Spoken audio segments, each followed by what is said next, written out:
Now ready.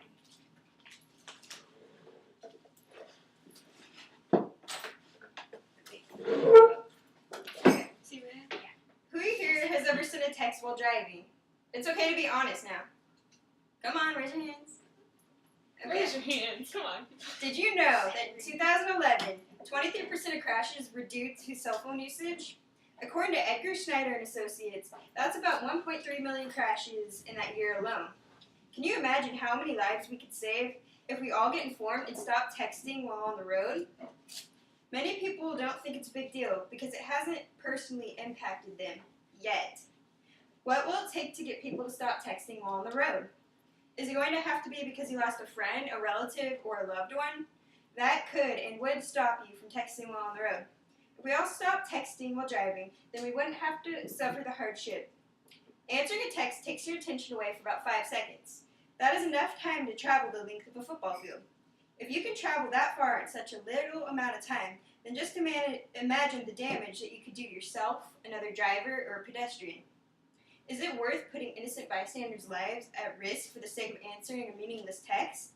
That means having the guilt of killing someone on you for the rest of your life, or even possibly going to jail.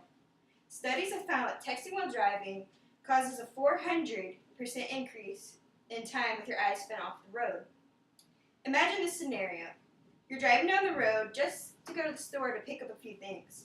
You hear your phone ding, so you reach down and pick it up. You see that the text is from your mom, so you think, what does she want now? You decide no one's in front of you, so it couldn't hurt to check your phone. You go to read it when suddenly a child runs out in front of you, in front of your car. You hit the brakes when you realize it's too late. You can't stop in time. You just took a child away from their family when it could have been prevented. How does this impact you? In every possible way, shape, and form. It could happen to any of us, to me or to you. It would mean throwing away your future, your life, and your aspirations. More than 3 out of 4 drivers said they would answer calls while driving and rarely consider traffic situations when deciding to use a cell phone. I can personally say that sometimes I pick up my phone to answer a call or text while driving. When I do, though, I consider the outcomes of looking away from the road for even a couple of seconds. I choose that it's not worth risking my life over reading a silly text. We all have choices. It's a matter of weighing the outcome of the decision. It's human nature to crave connection with people at all times, but when will enough be enough? Driving a vehicle while texting is 6 times more dangerous than driving while intoxicated, according to the National Highway Traffic Safety Administration. Some states have laws against texting while driving or even holding a phone in your hand while driving. According to Governor's Highway Safety Association, or better known as GHSA, 13 states prohibit drivers from using handheld phones while driving. If we could get the rest of the U.S. on board with the no texting laws, then just imagine how much the driving would improve and the lives we would save with it in its place.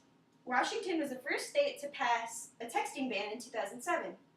Texas is among one of the states not to have a cell phone ban. We're also ranked one of the states with the highest car accident records.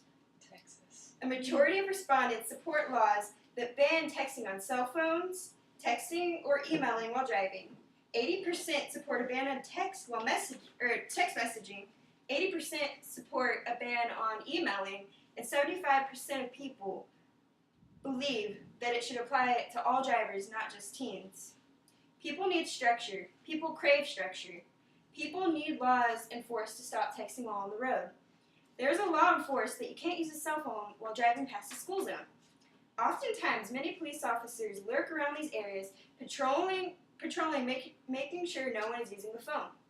Breaking such a law results in a large fine from $200 to $500. So when you see a school zone, it's best not to even consider picking up your phone.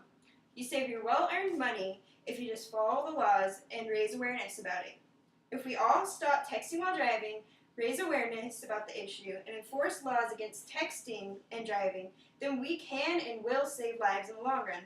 We would reduce the amount of crashes by 23% each year, or 1.3 million people. Save yourself the heartache, save your family the heartache, and let's all commit to stop texting and driving one day at a time. Will you commit?